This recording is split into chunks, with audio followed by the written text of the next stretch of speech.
poco más raro, pero obviamente los dos temas también son de suma importancia en la práctica cardiológica. Entonces, lo que vamos a ver, obviamente, son algunos conceptos generales y si hay en los últimos años alguna novedad importante en cuanto al diagnóstico o el tratamiento de estas afecciones. La primera parte, vamos a ver algunos conceptos de lo que es el cor pulmonar. Como su nombre lo insinúa, pues es una afección en conjunto del corazón y el pulmón. ¿Cuál es el concepto básico? Es que tiene que existir alguna enfermedad pulmonar en cualquiera de sus estructuras y secundario a esto, recién va a existir la afección cardíaca. Es decir, la afección cardíaca es secundaria al problema pulmonar. Ese es el concepto básico de un cor pulmonar. Casi la mayoría de las personas que tienen cor pulmonar van a tener, obviamente, en mayor o menor grado, hipertensión pulmonar, pero no todas las hipertensiones pulmonares constituyen un cor pulmonar. Aunque tengamos en un mismo momento afección cardíaca y pulmonar con hipertensión pulmonar, no todos van a encuadrarse en el diagnóstico básico del cor pulmonar. Por ejemplo, una estenosis mitral. Una estenosis mitral tiene compromiso del lado izquierdo del corazón, va a ser un compromiso, una hipertensión pulmonar y después va a comprometer también el lado derecho del corazón. Pero lo primario, lo inicial, ha sido el problema en el lado izquierdo del corazón. Entonces, así tenga hipertensión pulmonar y tenga también compromiso del lado derecho, no se encuadra en el diagnóstico de cor pulmonar. Excluye al diagnóstico de cor pulmonar si la causa de la hipertensión pulmonar y el compromiso derecho es secundario a una patología primaria del lado izquierdo del corazón. El cor pulmonar es más frecuente en personas mayores, como la mayoría de las enfermedades cardíacas. Dependiendo de la estadística, pues más o menos del lugar donde se haga la estadística, representa hasta el 10% de las patologías cardíacas, por lo menos que requirieron internación en algunas series, y la mayoría están relacionados a un problema pulmonar crónico. Lamentablemente, una vez que se ha instaurado el cor pulmonar, la sobrevida de estas personas no es buena, tiene una elevada mortalidad, porque habitualmente se diagnostica tardíamente el cor pulmonar y además, obviamente, al estar comprometidos dos sistemas, dos órganos vitales, pues el pronóstico de estas personas no es muy bueno y no hay un tratamiento tan efectivo como el que es hoy en día para el tratamiento de la insuficiencia cardíaca izquierda con fracción de eyección reducida, por ejemplo. Las clasificaciones van cambiando. Esta es una clasificación más o menos de acuerdo a la etiología de la hipertensión pulmonar. Básicamente para recordarles que cualquiera de estos grupos, cualquiera de estas causas, excepto las enfermedades asociadas a las enfermedades cardíacas izquierdas, pueden ser causa de cor pulmonar. Pueden ser problemas en los vasos pulmonares, por ejemplo, una embolia pulmonar que da un cor pulmonar, o puede ser asociado a hipoxemia, que es lo más frecuente. Entonces, excepto el segundo grupo etiológico en la clasificación de la hipertensión pulmonar, todos los otros grupos sí pueden llegar a producir cor pulmonar. Ya adelantamos un poquito, la enfermedad pulmonar crónica es la causa más frecuente, posteriormente la enfermedad intersticial de los pulmones, A veces no se llega a detectar cuál ha sido la causa de una hipertensión pulmonar, eso se llama idiopático. La embolia pulmonar es otra de las causas, y hoy en día la apnea del sueño también es una causa frecuente. De acuerdo a la evolución, el col pulmonar puede ser agudo o ser crónico. La causa más común, más frecuente de un col pulmonar agudo es la embolia pulmonar, que la van a ver en detalle cuando estén dando las clases de neumología. Habitualmente un trombo, una oclusión de la arteria pulmonar, pues da una sobrecarga aguda del ventrículo derecho, el cual no está preparado para soportar esa presión, hace una disfunción ventricular y justamente da un cuadro de insuficiencia cardíaca derecha, y a eso se llama col pulmonar agudo. Lo más frecuente de ver en la práctica clínica es el col pulmonar crónico, cuyas causas más frecuentes ya las hemos mencionado. ¿Por qué es difícil inicialmente diagnosticar esta enfermedad? Porque sus manifestaciones clínicas se confunden con otras patologías. Una persona que fuma pues puede tener disnea y habitualmente va a atribuir solamente al cigarrillo y no a un compromiso cardíaco. Personas que son con sobrepeso o obesas, no es fácil estudiar las yugulares, por ejemplo, para ver ya signos de falla cardíaca derecha. Entonces muchos de ellos se diagnostican tardíamente y se confunden con otras enfermedades. Puede tener dolor en el pecho, pueden hacer síncope, y lo más dramático seguramente será un cuadro de insuficiencia cardíaca derecha, que no es fácil de manejar y, como les digo, habitualmente no tiene muy buena respuesta al tratamiento farmacológico estándar. ¿Cómo hacemos el diagnóstico de col pulmonar? Pues básicamente demostrando el concepto básico que ya hemos repetido varias veces. Tenemos que demostrar primero que exista una enfermedad pulmonar en cualquiera de sus estructuras, sea en la vía aérea, sea en el parénquima, sea en los vasos. Tiene que existir un compromiso respiratorio, y además tenemos que evidenciar alguna alteración anatómica o funcional del lado derecho del corazón. Es así que, por ejemplo, los péptidos son útiles porque es un marcador de disfunción ventricular. En la radiografía de tórax, obviamente que es importante ver datos no solamente del compromiso respiratorio, sino datos de hipertensión pulmonar. En el electrocardiograma podemos ver lo mismo, datos de sobrecarga de cavidades derechas, como el bloqueo de rama derecha, y un patrón S1, Q3, T3. La tomografía, la resonancia hoy en día son estudios fundamentales para definir mejor el compromiso respiratorio y también pulmonar y cardíaco, y el gold estándar para ver las presiones y para determinar realmente si tiene o no hipertensión pulmonar, la severidad de la hipertensión pulmonar, si responde o no responde a ciertas maniobras como oxígeno, vasodilatadores, es el cateterismo cardíaco derecho. En una radiografía de tórax se puede estimar el aumento de la presión pulmonar, y el dato más importante es medir la arteria pulmonar descendente derecha. De acuerdo a los autores, si es más de 16 o 20 milímetros la arteria pulmonar descendente derecha, es un dato que apoya el diagnóstico de hipertensión pulmonar.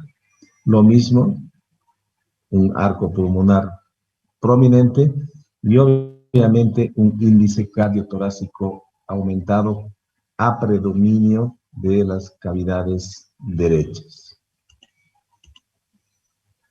En el electrocardiograma también, que ya lo han visto seguramente, un electrocardiograma con una hipertrofia ventricular derecha muy importante, con un eje derecho, un predominio muy marcado de la onda R en derivación V1, que son datos clásicos de una hipertrofia ventricular derecha. La ecocardiografía, una vez más, es un instrumento vital hoy en día en cardiología porque nos da muchísima información anatómica y también funcional. Si bien no es 100% preciso en relación a un cateterismo cardíaco, sí podemos cuantificar la presión en la arteria pulmonar, podemos medir directamente las cavidades derechas y en relación a una radiografía de tórax para determinar el tamaño del corazón, obviamente tiene mayor precisión, porque la radiografía de tórax nos da una idea muy vaga, muy grande de lo que es la silueta cardíaca en relación al tórax. En cambio, la ecocardiografía sí nos permite medir con precisión las diferentes cavidades cardíacas. Como ya decíamos, la tomografía cada vez se utiliza muchísimo más en cardio. Antes estaba restringido a otros sistemas, pero hoy en día tiene muchísima aplicación también en cardio. Podemos ver mejor la arteria pulmonar en una tomografía que en una radiografía, y obviamente alteraciones del parénquima del pulmón también van a ser mejor precisados con un estudio tomográfico que solamente una radiografía. La resonancia magnética hoy en día, sobre todo para valorar la función ventricular derecha, es el mejor método. Cuando se tiene el programa, el operador entrenado para hacer resonancia magnética cardíaca, hoy en día es el mejor estudio para valorar la función ventricular. Más aún del lado derecho, porque con la ecografía hay algunas limitaciones. Obviamente la limitación que tiene la resonancia es su elevado costo, por un lado, y obviamente que necesitas un resonador moderno y además personal entrenado en estos estudios para que los mismos sean confiables. Y el cateterismo cardíaco, colocando directamente un catéter en la arteria pulmonar y en las diferentes cavidades, podemos medir cuál es la presión pulmonar real. Es, como les digo, el referente estándar para decir que no tiene compromiso cardíaco izquierdo. Obviamente la presión capilar pulmonar debe ser normal, menos de 15 milímetros, y lo que sí, la presión media en la arteria pulmonar tiene que estar aumentada. Si nosotros tuviéramos un capilar también incrementado, pues lo más probable es que la causa de la hipertensión pulmonar y el compromiso derecho posterior sea secundario a una enfermedad cardíaca izquierda que se excluye en el diagnóstico de cor pulmonar.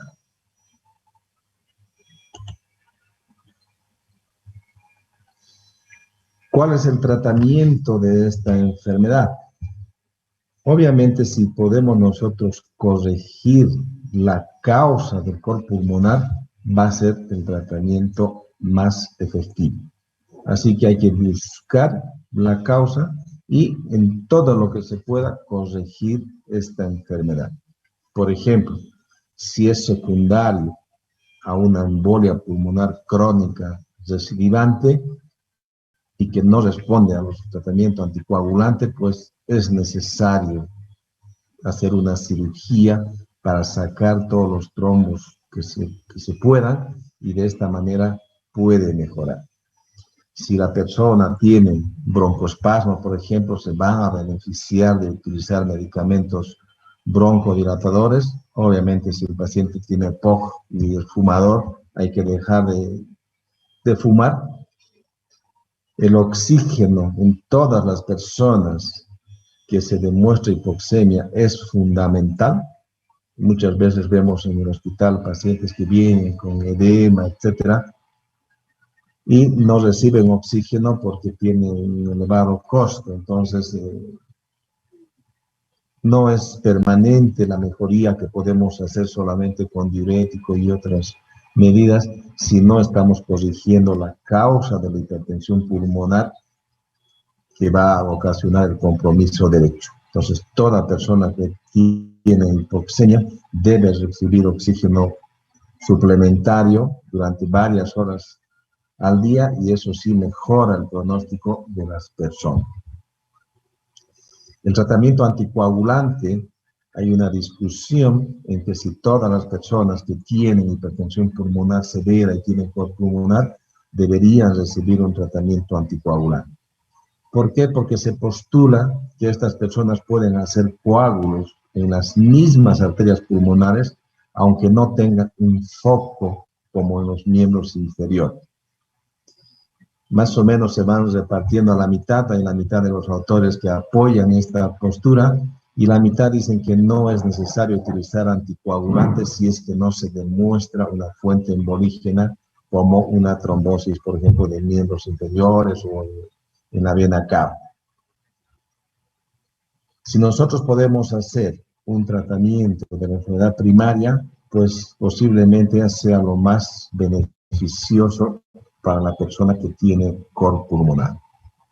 Si no, lamentablemente, aunque hay avances en el tratamiento farmacológico específico para tratar la hipertensión pulmonar directamente, no tiene el mismo resultado como el tratar la hipertensión pulmonar sistémica, por ejemplo, o la falla cardíaca izquierda. Es mucho más limitada la utilidad de los fármacos que van a bajar la presión de la arteria pulmonar directamente. Y lo que se hace habitualmente es un enfoque mixto. Tratamos de corregir. Lamentablemente la mayoría de las personas no tienen causas que se puedan curar y de esa manera mejorar en forma significativa su cor pulmonar, salvo, por ejemplo, una trombolisis en una embolia pulmonar aguda que sí le puede cambiar completamente el pronóstico a la persona, pero procesos crónicos como el EPOG, etcétera, habitualmente no tienen un tratamiento curativo. Y lo que se hace habitualmente es utilizar y tratar de corregir todo lo que se pueda y en paralelo hacer un tratamiento dirigido al manejo de la presión pulmonar. Y dentro de estos hay cinco grupos que habitualmente también la tendencia es utilizar fármacos combinados.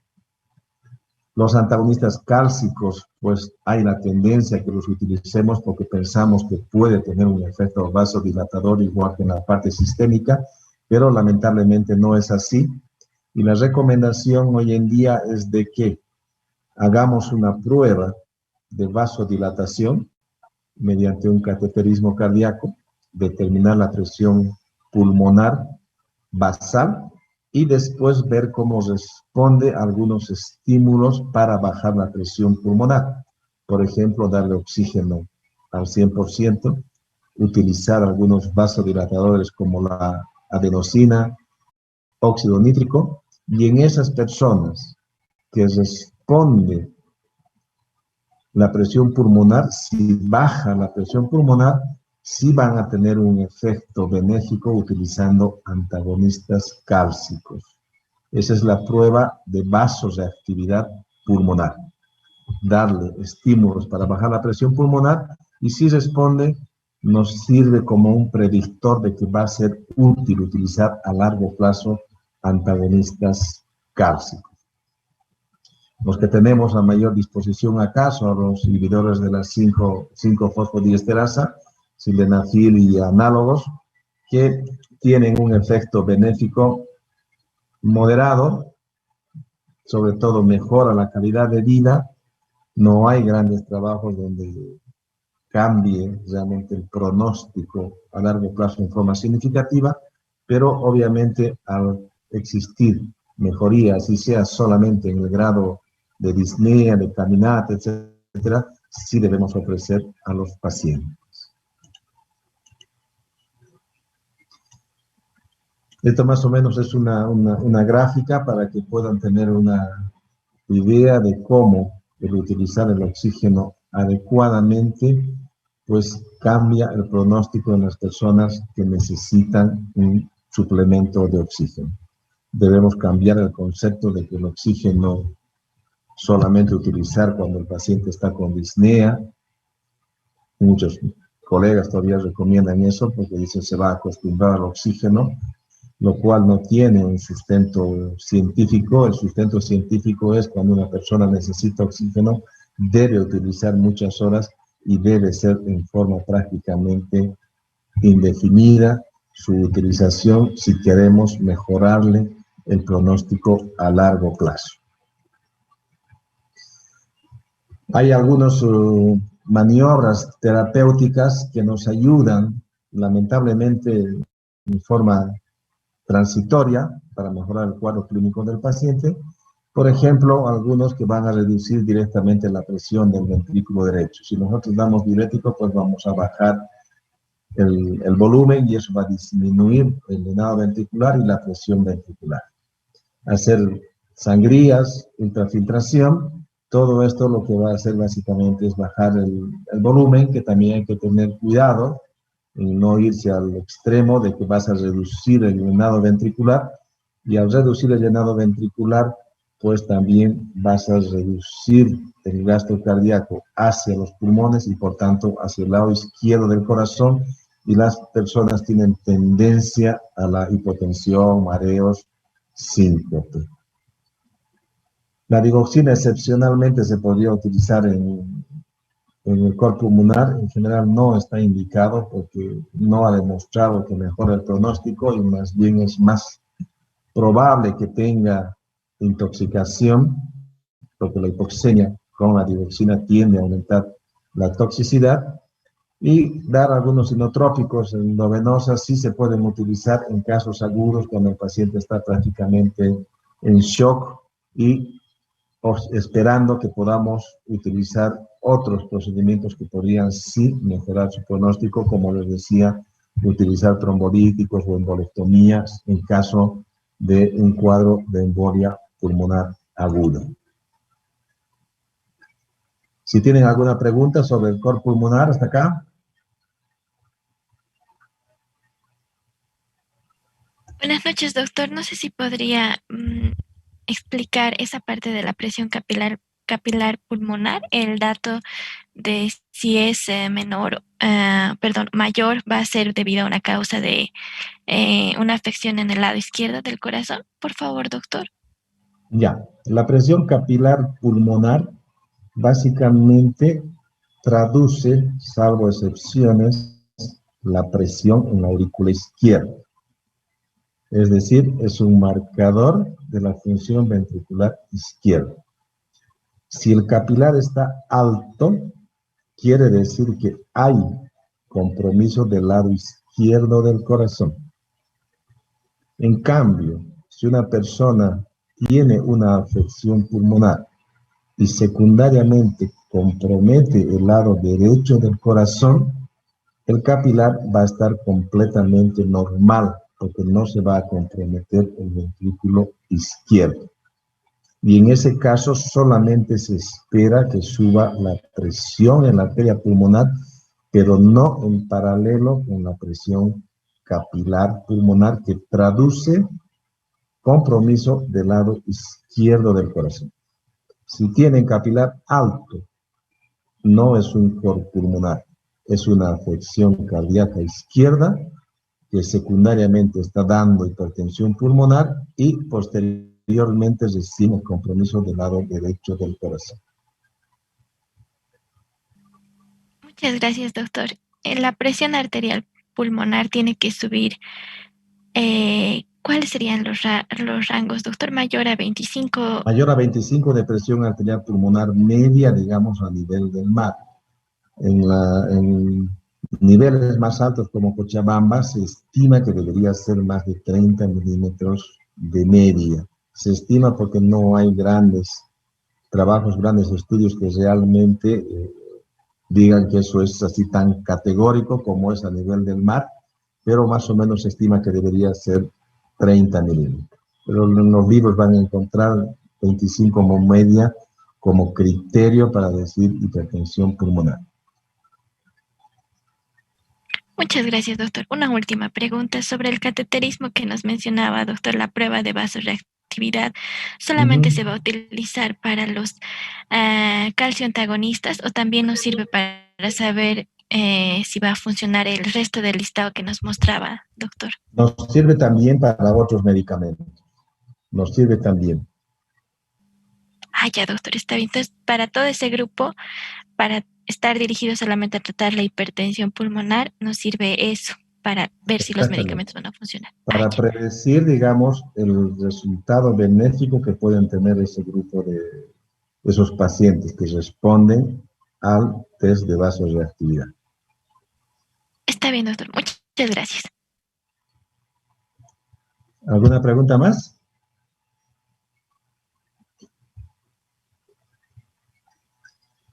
Si no hay más preguntas, vamos a continuar con el otro tema que se refiere a lo que es la endocarditis infecciosa.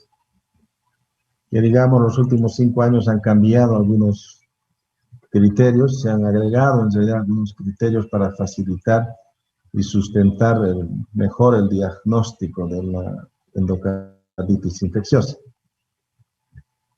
Frecuentemente van a encontrar también, a veces se habla directamente de endocarditis bacteriana, lo cual no es correcto, sino hasta demostrar que la etiología realmente es una bacteria, lo que pueden ser varios gérmenes que pueden producir una endocarditis. Pueden ser también hongos, clamidias, riquetsias. Es por eso que se habla en general de endocarditis infecciosa y no directamente de endocarditis bacteriana si no tenemos todavía identificado alguna bacteria como causa de esa endocarditis. Cuando está limitado al corazón, habitualmente se habla de endocarditis, y cuando hay una infección en grandes arterias, como en la aorta, por ejemplo, en una arteria pulmonar, cuando hay ductus, se habla más apropiadamente de endarteritis. Aunque los criterios diagnósticos, el tratamiento, etcétera, básicamente es el mismo, por definición se hablaría de endarteritis. En cambio, cuando es en el corazón, hablamos de endocarditis cuando se produce esta infección. Si bien la endocarditis se puede presentar en corazones estructuralmente normales, es más frecuente que la persona tenga alguna afección cardíaca, que pueden ser enfermedades congénitas o pueden ser enfermedades valvulares adquiridas. El uso de drogas endovenosas es un factor de riesgo porque obviamente no se puede garantizar un 100% de asepsia en estos usuarios. Cualquier prótesis que se coloque siempre es un cuerpo extraño y tiene un riesgo de infección. Y hoy en día cada vez se colocan más dispositivos intracardíacos para el manejo de arritmias, insuficiencia cardíaca, etcétera, y son factores que van a predisponer a que una persona desarrolle una endocarditis infecciosa. Lamentablemente, esta enfermedad tiene una elevada mortalidad. Sin tratamiento, prácticamente el 100% es mortal. Y pese al tratamiento, todavía se calcula que se mueren alrededor del 25% de todas las personas que van a hacer una endocarditis. Una vez más, les tengo que decir que tenemos que seguir literatura de afuera, no local, seria, porque hacemos pocos trabajos y si hacemos algunos tampoco los difundimos adecuadamente, cosa de que podamos presentar en todos los congresos, clases, etcétera, lo que es nuestra estadística. Así que este cuadro no es local, pero en general las causas más frecuentes de endocarditis son los estafilococos, los estreptococos, los enterococos y bacilos gram negativos que son del grupo ASEC o no ASEC. Y hay un pequeño grupo, según la literatura, menos del 10%, que deberían ser de los cultivos negativos, siempre y cuando se tomen los cultivos en forma adecuada y el paciente no esté previamente con un tratamiento antibiótico que se haya iniciado antes de realizar los cultivos. Si tenemos ese cuidado, en el 90% de los endocarditis deberíamos poder identificar un germen. ¿Por qué se produce una endocarditis? Pues porque habitualmente participan muchos actores. Por ejemplo, obviamente que una persona sea susceptible a esta infección. Muchas infecciones, posiblemente la mayoría de las infecciones, por ejemplo, una neumonía, etcétera, una infección urinaria, van a desarrollar en mayor o menor grado una bacteremia. Pero cuando no hay un daño cardíaco, habitualmente no se depositan estas bacterias a nivel del corazón y la persona no va a hacer endocarditis. En cambio, una persona que tiene enfermedad valvular cardíaca, que tenga una prótesis, catéteres, dispositivos, etcétera, esas mismas bacterias que una persona sin estos factores no va a desarrollar endocarditis, pues hace que ya la haga susceptible a desarrollar endocarditis cuando hay estas infecciones. La bacteremia obviamente es fundamental para que se produzca una endocarditis, pero lamentablemente hay bacteremia que dicen que es más importante una bacteremia espontánea. Por ejemplo, han hecho estudios que solamente con la masticación puede haber bacteremia, cepillándose los dientes, obviamente con alguna enfermedad periodontal. Hay bacteremias sin que uno haga una intervención sobre las encías, sobre los dientes, y hay bacteremia. Por eso es que, como vamos a ver en la prevención, hoy en día hacen mayor énfasis en tener una boca sana, más que en utilizar antibióticos cuando una persona va al dentista. Obviamente también, como ya decíamos, en algunas otras enfermedades pueden haber bacterias secundarias y con un huésped susceptible pueden hacer endocarditis. Hay algunas características de los microorganismos que hacen que sea más frecuente la endocarditis por esos gérmenes. Si bien hay algunos gérmenes muy virulentos, como el estáfilo, por ejemplo, que por su virulencia puede producir endocarditis en corazones prácticamente normales, también hay algunas características propias de los microorganismos que, aunque no tengan una alta virulencia, sí tienen una predilección a adherirse al endotelio cardíaco. Por ejemplo, el estreptococo, que habitualmente no da una endocarditis aguda, fulminante, pero es frecuente que desarrolle endocarditis porque tiene esta capacidad de adherirse al endotelio cardíaco. Entonces, habitualmente lo que sucede es una combinación de estos factores. Si bien hay algunos factores que predisponen, no todas las personas que hacen endocarditis van a tener identificado algún factor predisponente. Hay diferentes formas de clasificar la endocarditis. Una de ellas es de acuerdo a la evolución del cuadro, y esto se divide en aguda y subaguda. ¿Cuál es la gran diferencia? Que en la endocarditis aguda habitualmente las válvulas son normales, el germen más frecuente aislado es el estafilococo y da un proceso tóxico que frecuentemente destruye rápidamente las válvulas, produce fenómenos embólicos muy frecuentemente y tiene una alta mortalidad en las primeras 6 semanas si no se hace un adecuado tratamiento.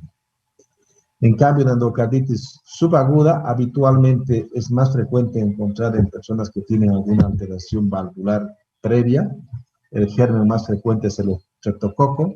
Pocas veces da metástasis, embolia, y tiene una evolución mucho más lenta, 6 meses a 1 año, pero como les digo, la mayoría de las personas van a fallecer si no se hace un diagnóstico y un tratamiento independientemente de la forma de presentación.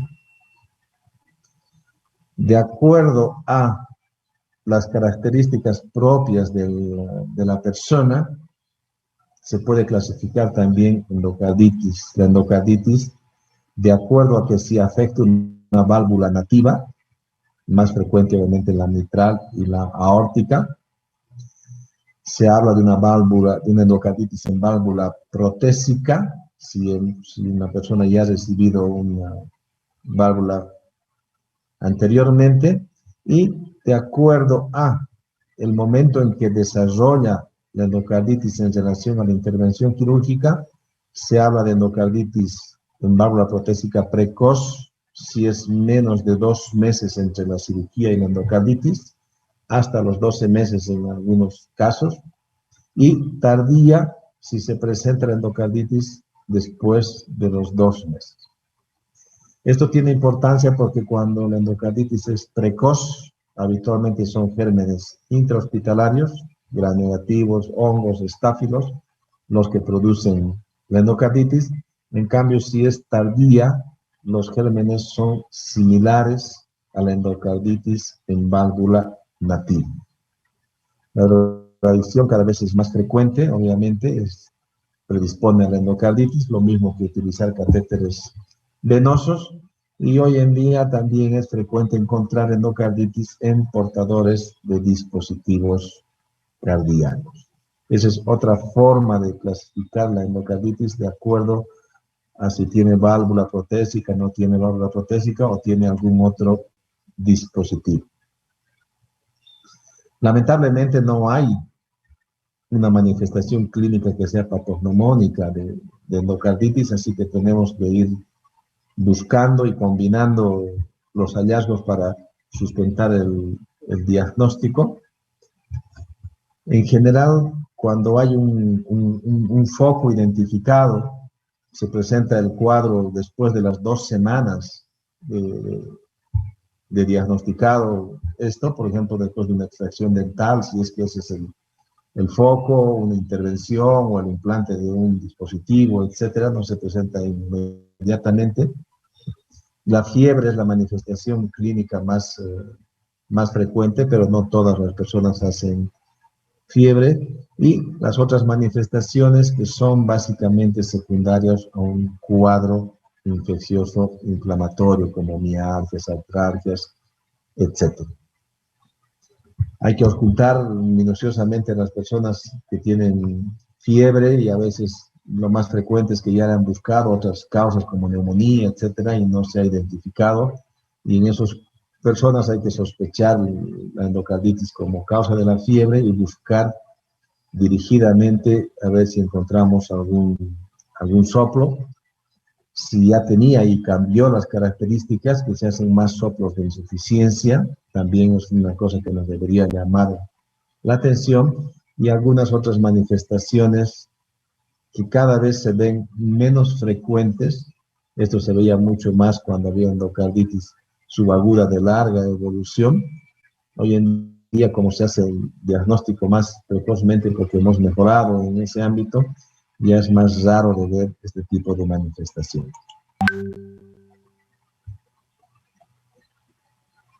Una vez más, si tenemos fiebre y no tenemos una etiología clara, busquemos endocarditis. Del grado de la sospecha que tengamos va a depender muchas veces que hagamos un diagnóstico correcto. Si tiene fiebre y tiene soplo, pues alta probabilidad de que tenga una endocarditis. Y si bien estas manifestaciones periféricas son poco frecuentes, pues debemos buscar, porque nos va a ayudar a hacer el diagnóstico. En el examen de sangre no hay tampoco un hallazgo característico, datos de infección, como cualquier otra infección, y lo que sí es importante recalcar es que hay que hacer adecuadamente los hemocultivos. Mínimo 3 series de hemocultivos, habitualmente tomando 2 muestras en cada una de las series, es lo mínimo. Otros hablan de 4 o 6, pero lo mínimo son 3 series. Y ojalá se puedan hacer estos hemocultivos antes de que la persona haya recibido antibióticos en forma empírica, porque si ha recibido antibióticos, los cultivos no pueden ser negativos, Otra causa de que los hemocultivos sean negativos es porque los gérmenes productores son de crecimiento lento, hay que esperar 21 días muchas veces para hacer lecturas tardías, y muchas veces hay que utilizar medios especiales para tratar de identificar los gérmenes productores de endocarditis. En orina hay datos de inflamación, como microhematuria. Es un dato importante porque traduce un compromiso renal, que es un criterio que nos ayuda a hacer el diagnóstico.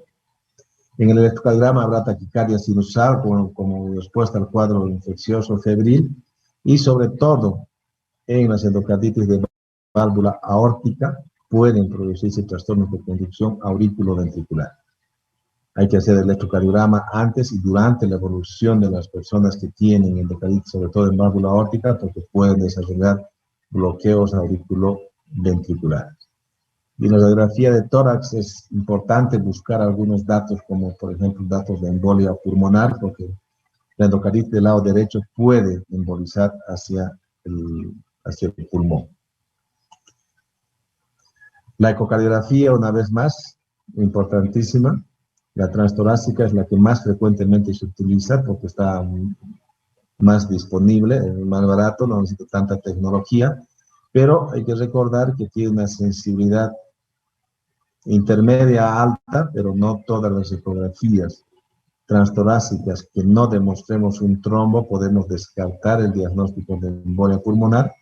Si encontramos, obviamente, no es indispensable hacer un transesofágico, pero si no encontramos endocarditis en una persona que tiene alta probabilidad clínica de hacer endocarditis, no podemos descartar la endocarditis porque una ecografía transtorácica no nos demuestre endocarditis.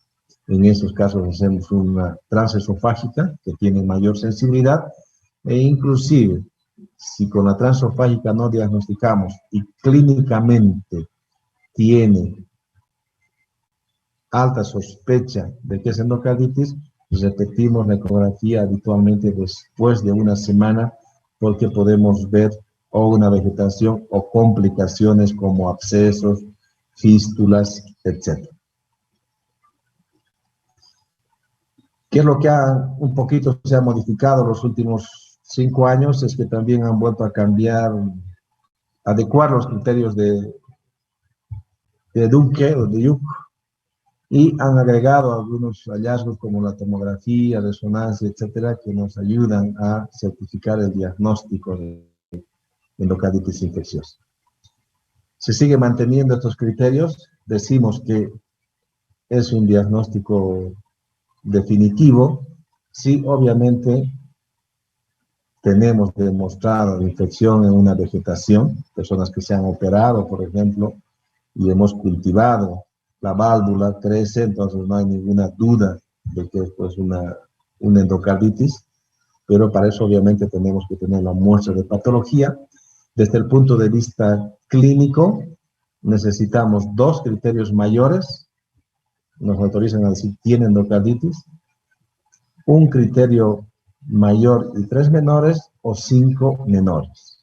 Con eso hago el diagnóstico definitivo de endocarditis solamente desde el punto de vista clínico, porque muy pocos vamos a poder tener la oportunidad de tener un diagnóstico patológico. Es una endocarditis posible si solamente tiene un criterio mayor y uno menor o 3 menores.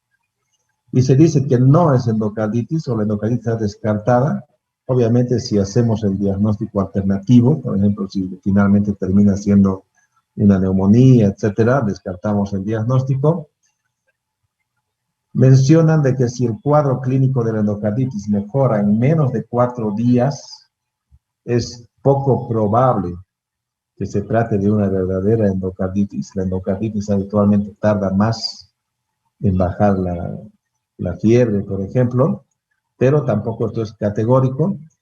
Y obviamente, si hemos hecho autopsia o cirugía y no hemos podido demostrar gérmenes en esos tejidos, en ese caso podríamos descartar la endocarditis. ¿Qué ha cambiado desde el 2015 más o menos? Pues que han establecido algunos criterios, además de la ecocardiografía, como criterios clínicos mayores. Se mantienen los hemocultivos positivos como criterio mayor y en la evidencia de lesión endocárdica antes del 2015 solamente se consideraba la ecocardiografía, que mediante la ecocardiografía podamos ver la vegetación, podamos ver dehiscencia de prótesis, abscesos, fístulas, insuficiencias valvulares nuevas. Son criterios mayores para hacer el diagnóstico de endocarditis. Y hoy en día se ha agregado que no solamente mediante ecocardiograma, sino mediante estudios como la tomografía computarizada o el espectro, el PET scan, podemos tener algunos hallazgos que también son criterios mayores para el diagnóstico clínico de endocarditis infecciosa. Con la tomografía cardíaca podemos ver abscesos, podemos ver fístulas. Si así es, pues es también considerado un criterio mayor. Y sobre todo en personas que tienen prótesis, si hacemos estudios con marcadores de inflamación, también es un criterio mayor. De los criterios clínicos menores, los factores predisponentes de la persona, la fiebre, y también se ha incluido hallazgos de la tomografía o resonancia, sobre todo para detectar fenómenos embólicos que sean asintomáticos. Antes solamente se hablaba de embolia en arteria mayor, por ejemplo, una persona tenía que tener un ACV clínicamente manifiesto, hacer una angiografía, etc. Hoy en día en personas inclusive asintomáticas neurológicas, por ejemplo, si hacemos una resonancia y encontramos cuadros isquémicos, es un criterio menor de endocarditis. Obviamente dentro también de todo el contexto del cuadro clínico del paciente. Los fenómenos inmunológicos, como la glomerulonefritis, si la persona tiene hematuria, tiene proteinuria, pues es una manifestación de glomerulonefritis. Son criterios menores. Las evidencias microbiológicas de gérmenes que no son típicos y alguna serología es un criterio menor. Y no siempre el ecocardiograma es pues un hallazgo típico. Entonces, si hay algunas alteraciones, pero el operador no lo describe como una masa ondulante, etcétera, solamente consideramos como criterio menor. ¿Por qué se mueren tanto las personas que tienen endocarditis? Pues porque da unas complicaciones muy serias. Insuficiencia cardíaca, abscesos, bloqueos, embolias, dehiscencia de prótesis, perforación del tabique, infartos, abscesos renales, esplénicos. Puede dar todo ese tipo de complicaciones. ¿Cuál es el tratamiento de una endocarditis? Pues básicamente el tratamiento es antibióticos, que deben ser bactericidas. Habitualmente debemos combinar los fármacos antibióticos. Idealmente, hacer un tratamiento en base al resultado de los hemocultivos, de acuerdo al germen que se ha identificado, pero en algunos casos, sobre todo en casos agudos, donde el paciente está crítico, estamos autorizados a iniciar un tratamiento empírico hasta tener los resultados de los hemocultivos. Tomamos la muestra de los hemocultivos e iniciamos un tratamiento empírico y el mismo es adecuado de acuerdo a los resultados de los hemocultivos. Diferentes esquemas propuestos, este es uno de ellos, propuesto por la Sociedad Europea de Cardiología, y distingue obviamente si una persona tiene endocarditis en válvula nativa o es una endocarditis en válvula protésica. Los gérmenes son diferentes, por tanto el esquema empírico inicial también es diferente de acuerdo a que si tiene o no tiene prótesis. Y después de los resultados de los hemocultivos, pues vamos a adecuar nuestro tratamiento antibiótico. No les voy a mostrar todos los esquemas antibióticos porque estos van cambiando y además depende obviamente del germen, la susceptibilidad del germen. En general, para cada germen hay 2 o 3 esquemas que están aceptados universalmente. Este es un esquema, por ejemplo, para el estreptococo, que podemos utilizar penicilina, podemos utilizar ceftriaxona con una duración aproximada de 4 semanas, o podemos combinar fármacos y en los cuales acortamos la duración del tratamiento y ver si las personas responden o no responden, o si tienen alergia o no tienen a estos fármacos para elegir uno de ellos. Muy frecuentemente las personas que tienen endocarditis llegan a operarse. La recomendación es que el cirujano debe estar al tanto desde que se ha hecho el diagnóstico de endocarditis, porque en algún momento podemos recurrir a él, necesitar de él. Y las indicaciones más o menos se dividen en que si la persona hace insuficiencia cardíaca, la persona que hace insuficiencia cardíaca y sobre todo si tiene estadio funcional 3, 4, es una indicación de cirugía. Con tratamiento solamente no se va a controlar. Si no se puede controlar la infección habitualmente después de una semana de tratamiento antibiótico adecuado, requiere un tratamiento quirúrgico. Si hay mucha embolia, sobre todo si hay vegetaciones grandes, más de 10 o 20 milímetros, se opera.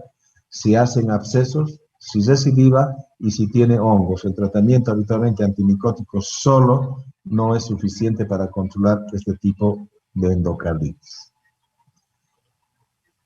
Una cosa muy importante es la prevención. La prevención debería ser, como les dije inicialmente, hoy en día se está enfatizando más el tener una boca sana, más que utilizar antibióticos. Hasta el 2007, más o menos, o 2008, toda persona con enfermedad valvular se decía que es candidato a hacer una prevención cuando va a ir a dentista, por ejemplo, a hacerse un tratamiento. Hoy en día esas recomendaciones han cambiado porque no ha habido evidencia de que eso realmente modifique la enfermedad, y sin embargo mantienen todavía la recomendación de utilizar antibióticos antes de un procedimiento dental en algunas personas que se consideran de alto riesgo para que hacer una endocarditis grave. Por ejemplo, si una persona ya ha tenido endocarditis infecciosa, pues sí se justifica utilizar antibióticos antes de un procedimiento dental. Personas que tengan una prótesis cardíaca, sí se justifica utilizar el tratamiento antibiótico. Personas que tienen cardiopatías congénitas, cianóticas, que tienen prótesis o que no se han corregido completamente, sí necesitan tratamiento antibiótico. Personas que han recibido un trasplante cardíaco, ya sea una enfermedad valvular, también necesitan un tratamiento antibiótico. Por lo menos en la guía americana. Aquí la guía europea no considera a esas personas, pero sí la guía americana incluye dentro de estas personas de alto riesgo a las personas que hacen enfermedad valvular habiendo recibido un trasplante cardíaco. ¿Cuál es el mensaje? Que no toda persona que tiene enfermedad valvular necesita profilaxis cuando va al dentista, pero sí algunos grupos que son de alto riesgo, que si hacen endocarditis van a tener una evolución tórpida. ¿Qué es lo más importante? Cuidar la boca. Esa es la recomendación actualmente. ¿Qué le daríamos para que vaya al dentista? Amoxicilina. También este esquema ha cambiado los últimos años. Solamente se da una dosis, ya no se repite. Antes se repetía a las 6 horas después del procedimiento. Hoy en día solamente una dosis es suficiente y darlo unos 30, 60 minutos antes de hacer el procedimiento.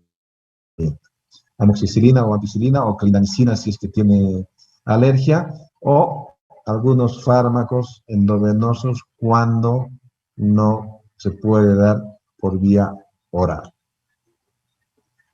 Esos son algunos conceptos grandes respecto a lo que es hoy en día la endocarditis infecciosa. Si tienen alguna pregunta.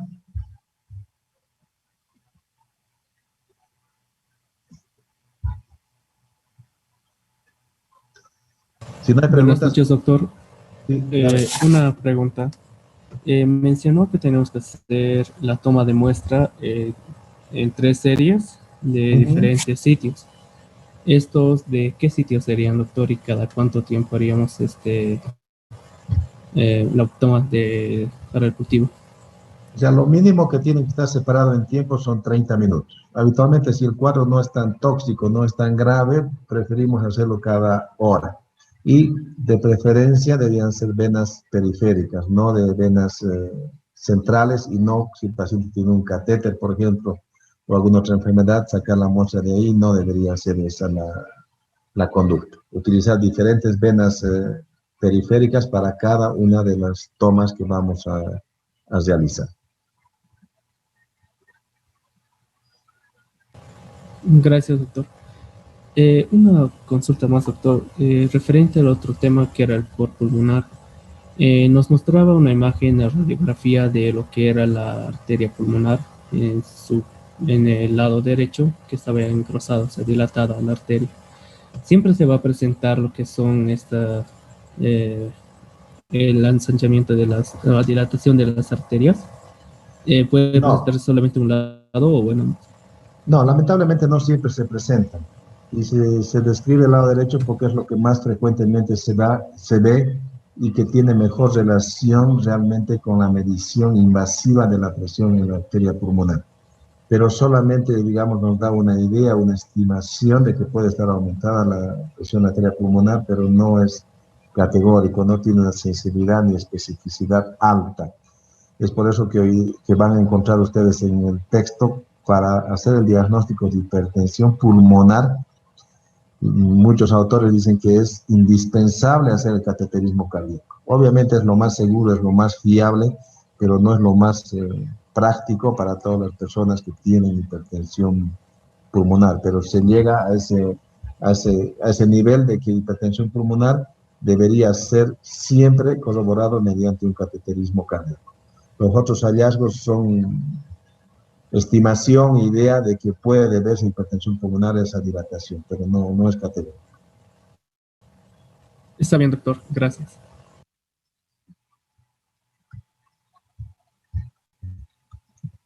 Bueno, si no hay más preguntas, mañana vamos a ver las enfermedades del pericardio, y creo que es el último tema, y de ahí viene el doctor Alfaro con neumología. Hasta mañana. Muchas gracias.